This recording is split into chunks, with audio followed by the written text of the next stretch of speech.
বারাসাত একটি ঐতিহ্যবাহী শহর, তাই এখনও স্বাভাবিকভাবেই বারাসাতের প্রত্যেকটি কোনায় কোনায় ইতিহাসের গন্ধ পাওয়া যায়। আজ আমি সেই রকমই একটি ইতিহাস আপনাদের শোনাবো। এই বাড়িটি দেখছেন, এটি ঊনবিংশ শতাব্দীর দিকে উত্তর 24 পরগনা জেলার ডিএম অফিস।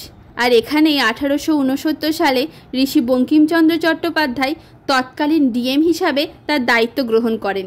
খুব অল্প সময়ের জন্যই তিনি বারাসাতে ছিলেন, কিন্তু তার ছাপ তিনি রেখে গেছেন এই বাড়িটিতে।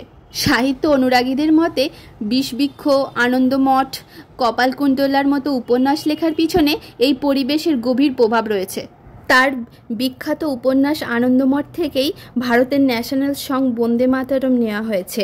এখন অবশ্য বয়সের ভারে এই বাড়িটি ভগ্নপ্রায়। আনাচে কানাচে এখন শুধু বটবৃক্ষ উঁকি মারছে আর মাকড়সার জালে পরিপূর্ণ, কিন্তু তারপরেও ইতিহাসের গন্ধ এখনও অনুভব করা যায়।